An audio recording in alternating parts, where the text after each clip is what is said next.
الحمد لله وكفى وسلام على عباده الذين اصطفى أما بعد فأعوذ بالله من الشيطان الرجيم بسم الله الرحمن الرحيم لن ينال الله لحومها ولا دماؤها ولكن يناله التقوى منكم كذلك سخرها لكم لتكبروا الله على ما هداكم وبشر المحسنين. وقال النبي صلى الله عليه وسلم ما عمل ابن آدم من عمل يوم النحر أحب إلى الله من أحراق الدم وإن الدم ليقع من الله بمكان قبل أن يقع في الأرض فطيبوا بها نفسا. صدق اللہ العلی العظیم. اللہ کا بہت بڑا احسان و کرم ہوا کہ اللہ تبارک تعالیٰ نے ہمیں ہمارے پیارے نبی پاک صلی اللہ علیہ وسلم کی امت میں پیدا فرمایا. اس امت میں پیدا فرمانے کے بعد اللہ تبارک تعالیٰ نے ہم پر بہت سارے احسانات کیے. اللہ تبارک تعالیٰ نے بہت ساری نعمتوں سے ہم کو نوازا. انہی نعمتوں میں سے اللہ تبارک تعالیٰ نے ہمیں جو ذی الحجہ کا مہینہ دیا کہ ذی الحجہ کی شروع کی 10 دن جو ہے وہ بہت فضیلت والے دن کہ اللہ تبارک تعالیٰ نے اس میں بہت بڑی فضیلت رکھی ہے جو قرآن کریم کے ذریعے سے معلوم ہوتا ہے. اللہ تبارک تعالیٰ نے ان 10 ایاموں کی اور 10 راتوں کے اللہ تبارک تعالیٰ نے قسم کھائی والفجر ولیال عشر والشفع والوتر. تو اللہ تبارک تعالیٰ نے ان ایاموں کی قسم کھائی. اس سے معلوم ہوا کہ یہ ایام بہت فضیلت والے ایام. یہ ایام فضیلت والے اس بنیاد پر بھی ہے کہ اللہ تبارک تعالیٰ نے اس میں 2 طریقے کے احکام نافذ کیے. ایک تو اللہ تبارک تعالیٰ نے ان ایام میں قربانی کو فرض کیا ہے. انہی 10 دنوں کے اندر اللہ تبارک تعالیٰ نے حج کرنے والوں کے لیے اللہ تبارک تعالیٰ نے دین کو متعین کیا اور قربانی کے دین بھی اللہ تبارک تعالیٰ نے اسی ذی الحجہ میں مقرر فرمائے. اس لیے اس کی بہت بڑی فضیلت ہے. اب ہمارے سامنے جو ہے ایک عمل تو یہ آ رہا ہے کہ یہ 9ویں عرفہ آئے گی. عرفہ کا دین آئے گا 28 تاریخ کو. 23 سے 28 تاریخ کو عرفہ کا دین آئے گا. 29 تاریخ کو ہماری عید ہے. عرفہ کے دین کی بہت بڑی فضیلت اس بنیاد پر ہے کہ وہاں پر حاجی لوگ جو ہے 9ویں ذی الحجہ کو یعنی عرفہ کے دین وہ عرفات میں جمع ہوتے ہیں. اور عرفات کے دین میں آدمی جب وہاں پر پہنچتا ہے تو اللہ تبارک تعالیٰ گناہوں سے اس کو ایسا پاک صاف کرتے ہیں جیسا کہ اس کی ماں نے اس کو حاجی جنا. یہ بہت بڑی فضیلت ہے عرفہ کے دین عرفات میں ٹھہرنے کی حاجیوں کے لیے. تو اللہ تبارک تعالیٰ نے جو لوگ حج کرنے نہیں جا سکتے تو اللہ تبارک تعالیٰ نے ان کے لیے بھی رحمت فرمائی اور اللہ تبارک تعالیٰ نے ان کو ایک روزہ دیا جس کو یوم عرفہ کا روزہ کہا جاتا ہے کہ جو حج کرنے نہیں جا سکتے وہ مقام پر رہ کر یہ روزے کو رکھیں. تو اللہ تبارک تعالیٰ نے اس پر بھی بڑے بڑے وعدے فرما دیے. اللہ تبارک تعالیٰ نے فرمایا یوم عرفہ کا جو روزہ رکھتا ہے تو اللہ تبارک تعالیٰ پچھلے 1 سال کے گناہوں کو معاف کرتے ہیں اور اگلے 1 سال کے گناہوں کو بھی اللہ معاف فرما دیتے ہیں. یہ اللہ تبارک تعالیٰ نے اس روزے پر یہ اعلان فرما دیا. گویا کہ عرفات کے دین میں یوم عرفہ میں اللہ تبارک تعالیٰ کی رحمت جوش میں ہوتی ہے. تو وہاں پر حاجیوں کے بھی اللہ بخشش فرما دیتے ہیں چھوٹے چھوٹے بہانوں پر. اور اللہ تبارک تعالیٰ نے بخشش کا ایک بہانہ جو غیر حاجی جو حاجی نہیں ہے ان کو بھی دے دیا کہ عرفہ کا روزہ رکھ کر وہ یہ بہانہ بناوے اللہ تبارک تعالیٰ اس پر اس کی بخشش فرمائیں گے. تو ایک چیز تو یہ ہے کہ ہم جو ہے ایام آئے ہیں اس کی قدر کریں. اس کا ہر دن ابھی تو قدر کے لائق ہے. اس لیے کہ اس میں روزہ رکھنا عام دنوں میں بھی روزہ رکھنا 1 سال کی عبادت کے برابر ہے اور راتوں میں عبادت کرنا شب قدر کے برابر ہے. اور اس میں بھی پھر یوم عرفہ کا جب دن آتا ہے تو ثواب میں اور اضافہ ہو جاتا ہے. اس لیے ساتھی جو ہے ان ایام کی قدر کرے، ان کی راتوں کی قدر کرے، اور خاص طور پر جو یوم عرفہ کا روزہ ہے اس کے رکھنے کا اہتمام کرے۔ دوسرے نمبر کی بات کہ اللہ تبارک تعالیٰ نے اس میں جو ہے قربانی کا دین رکھا ہے۔ 10ویں ذی الحجہ آئے گا، قربانی کا دین آئے گا۔ اللہ کے نبی پاک صلی اللہ علیہ وسلم نے اس کی بہت ہی زبردست فضیلت بیان کی۔ صحابہ کرام رضوان اللہ علیہ مجمعین نے پوچھا کہ اللہ کے نبی ما هذه الاضاحی، کہ اللہ کے نبی یہ قربانی کیا چیز ہے؟ یہ کیا ہے جو قربانی کا حکم دیا جا رہا ہے؟ تو قربانی ہے کیا چیز؟ اللہ کے نبی پاک صلی اللہ علیہ وسلم نے فرمایا سنت ابیکم ابراہیم علیہ السلام، یہ تمہارے والد تمہارے ابا ابراہیم علیہ السلام کی سنت ہے۔ یہ اللہ کے نبی پاک صلی اللہ علیہ وسلم نے جو جواب دیا اس میں ہم غور کریں۔ جواب میں صرف اللہ کے نبی پاک صلی اللہ علیہ وسلم نے اتنی بات کہی کہ ابراہیم علیہ السلام کی سنت ہے۔ اب آگے کی بات سمجھنے سے پہلے یہ بات سمجھے کہ کوئی بھی آیت ہوتی ہے یا کوئی بھی حدیث ہوتی ہے اس کا ایک ظاہر ہوتا ہے کہ ظاہری الفاظ سے ہمیں بات سمجھ میں آ گئی، اور اسی آیت کا ایک باطن ہوتا ہے، اس کی گروپ ہوتی ہے۔ اللہ کے نبی پاک صلی اللہ علیہ وسلم نے اس ٹکڑے میں اس کا ظاہر بھی بتا دیا اور اس کا باطن بھی بتا دیا۔ اس کا ظاہر تو کیا ہے؟ اللہ کے نبی پاک صلی اللہ علیہ وسلم نے اس کا ظاہر تو اس طریقے بتایا کہ تمہارے ابا ابراہیم علیہ السلام کی سنت ہے، ان کا طریقہ ہے۔ اب ابراہیم علیہ السلام نے کیا طریقہ اختیار کیا تھا؟ ہمارے سب کے سامنے یہ بات آئے گی کہ ابراہیم علیہ السلام نے چونکہ دمبا ذبح کیا تھا اس لیے وہ سنت چلی، اور ہم بھی یہاں پر بکری گائے جو بھی یہاں پر ذبح کرنے کا حکم ہے وہ ہم یہاں پر کرتے ہیں، لیکن اصل سنت جو وہ نہیں ہے۔ ابراہیم علیہ السلام نے دمبا ذبح نہیں کیا ہے، ابراہیم علیہ السلام نے تو اپنے لڑکے کو ذبح کرنے کے لیے لیا تھا اور عزم مصمم کر دیا تھا اللہ کے حکم پر کہ میں میرے لڑکے اسماعیل علیہ السلام کو ذبح کروں گا چونکہ اللہ کا حکم ہے۔ تو ابراہیم علیہ السلام کی سنت بکرا ذبح کرنا نہیں ہے، بلکہ ابراہیم علیہ السلام نے تو اپنے بچے کو بھی ذبح کرنا پسند کر لیا تھا اللہ کے حکم کی وجہ سے۔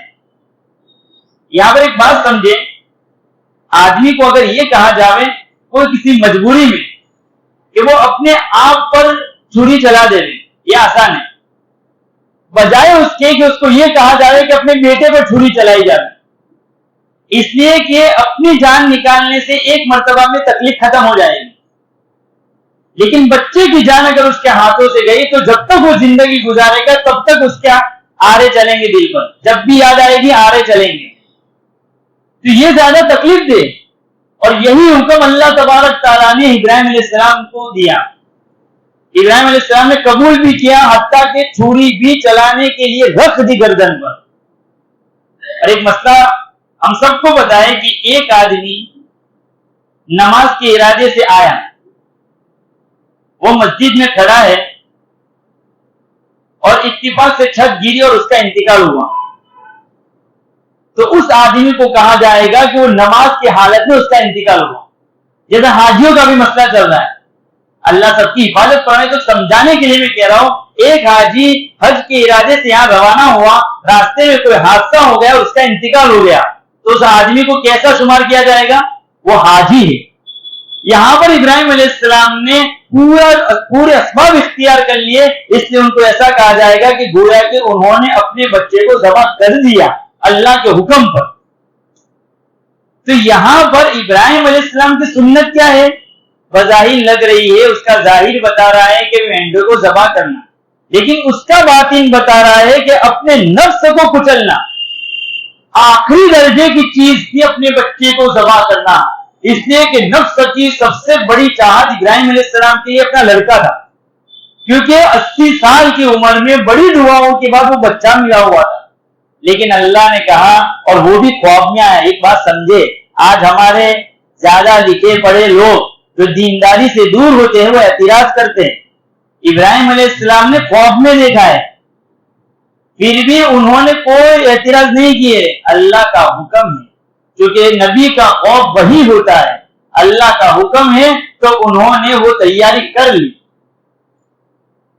اپنے نفس کی سب سے محبوب چیز اللہ کے لیے فنا کر دی. اللہ تبارک تعالیٰ اس کے ذریعے سے ہمیں یہ سمجھا رہے ہیں کہ بندہ اسی وقت بندہ بنتا ہے جبکہ اس کے اندر فنائے نفس پیدا ہو. یعنی اپنے نفس کو مٹانے کا جذبہ، اللہ کا حکم آئے، نفس کو کچلنا اس کے لیے آسان. اسی لیے یہاں پر سنت ابیکم ابراہیم علیہ السلام کا بات ہی یہ ہے کہ آدمی اللہ کے حکم کے سامنے اپنے ہتھیاروں کو ڈال دے. سب کچھ ایک طرف، اب میرے رب کا حکم ہے، بس مجھے اب یہی کرنا ہے. یہ پیغام دے رہا ہے یہ سنت ابیکم ابراہیم علیہ السلام. اسی لیے علماء نے لکھا ہے کہ ایک آدمی قربانی کرتے وقت اپنے جانور پر قربانی کے وقت چھری چلاتا ہے، لیکن وہ آدمی اپنے جذبات پر اگر چھری نہیں چلاتا ہے تو اس کی صحیح معنوں میں قربانی نہیں ہوئی. اپنی نفسانی خواہشات کو نہیں مٹاتا ہے، من چاہی زندگی گزارنے کے عزم کے ساتھ اگر وہ چھری چلاتا ہے تو اس نے قربانی کی روح کو حاصل نہیں کی. قربانی کی روح یہ ہے کہ جہاں پر وہ جانور پر چھری چلاوے تو اس میں یہ بھی چھری چلاوے کہ اب میں جو ہے اللہ کے حکم کے مطابق زندگی گزاروں گا، میرے نفسانی خواہشات پر بھی میں چھری چلاتا ہوں. میرا جی یہ چاہتا ہے کہ میں دکان پر بیٹھا رہوں، نماز کا وقت جاتا رہے، نہیں، اللہ کا حکم ہے نماز میں موجود ہو جا، نماز میں چلا جا. میرا جی یہ کر رہا ہے، حرام کی طرف میرا جی جا رہا ہے، لیکن میرے رب کا حکم نہیں ہے، اس پر میں آڑے چلا دوں گا، چھری چلا دوں گا اور میرے رب کے حکم کے مطابق میں زندگی گزاروں گا. یہ اصل ہے قربانی کی سنت. سنت ابیکم ابراہیم سے یہ مقصد ہے. اس لیے آدمی جب یہ ایام آوے اس وقت ہمارے اندر جو یہ جذبے پیدا کرے کہ اب جو سنت آ رہی ہے اس کے اندر جس وقت میں قربانی کروں گا ساتھ میں میری خواہشات کو بھی اللہ کے لیے قربان کروں گا. صحیح معنوں میں یہ اللہ تعالیٰ چاہتے ہیں. اسی لیے قرآن کریم کی جو میں نے آیت پڑھی ہے لَن يَنَالَ اللَّهَ لُحُومُهَا وَلَا دِمَاؤُهَا، اس کے اندر بھی اللہ یہی بتانا چاہتے ہیں کہ ہم گوشت کاٹیں گے قربانی کا تو اللہ کو کوئی گوشت نہیں پہنچے گا، گوشت تو ہمارے پیٹ میں جائے گا. وہ خون جو نکلے گا وہ خون وہاں نہیں پہنچے گا، خون تو نالیوں میں بہے گا. تو اللہ تعالیٰ کو تمہارے گوشت سے کوئی مطلب نہیں، اس کے خون سے کوئی مطلب نہیں. اللہ تبارک تعالیٰ تو چاہتا ہے وَلَٰكِن يَنَالُهُ التَّقْوَىٰ مِنكُمْ، کہ تمہاری زندگی میں اللہ کا ڈر پیدا ہو. اور اللہ کا ڈر کیا ہے؟ دیکھو ہر چیز سے الگ الگ چیز ملتی ہے. روزے کا جہاں بیان تھا اس روزے میں بھی ہم نے بیانوں میں سنا ہوگا کہ روزے رکھنے کا مقصد بھی تقویٰ ہے. لعلکم تتقون، یہاں پر بھی قربانی کرنے کا مقصد بھی کیا ہے؟ تقویٰ پیدا ہو جاوے، اللہ کا ڈر پیدا ہو جاوے. یہاں پر تقوی سے مراد جو میں نے بتایا کہ فنا فی نفس، فنائے نفس، اپنے نفس کو مٹانا، یہ تقویٰ ہے. یہاں پر اللہ کے لیے اپنے آپ کو مٹا دینا. تو اللہ تبارک تعالیٰ کے یہاں تو کس جذبات کے ساتھ آدمی قربانی کرتا ہے وہ جذبات اللہ کے یہاں پہنچتے ہیں اور اسی پر نیکیاں ملتی ہے اور اسی پر ثواب ملتا ہے. آدمی کو کوئی فیلنگ ہی نہیں ہے، کوئی جذبہ ہی نہیں ہے. آج کل تو بھائی بڑے جانور لانے میں اگر مہنگا جانور لاتا ہے تو آدمی اس میں بھی ریاکاری، شہرت، کوئی جذبہ نہیں جو روح تھی اس قربانی کی. اور ایک آدمی لاتا ہے بالکل بخیل بنا کر کے کہ اس کے اندر مان اس کے عیوب کو چلانے پڑتے ہیں. چلے گا چلے گا چلاؤ، ایسے جانور.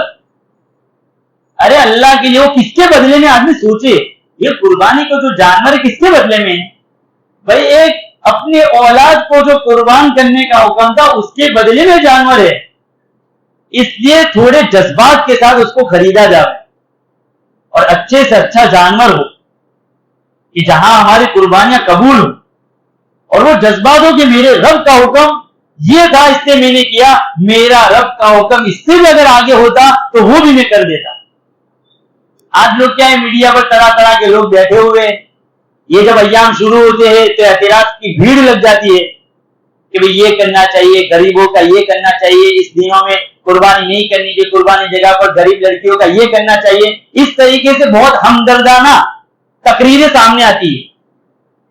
لیکن ان کو سمجھایا جائے یہ اسی دنوں میں کیوں آتا ہے جس وقت تمہارے گھر میں بڑے بڑے فنکشن کر رہے ہو لاکھوں کے کروڑوں کے، اس وقت نہیں سمجھ میں آیا کہ ایک غریب بچی کے گھر پر میں جا کر اس کے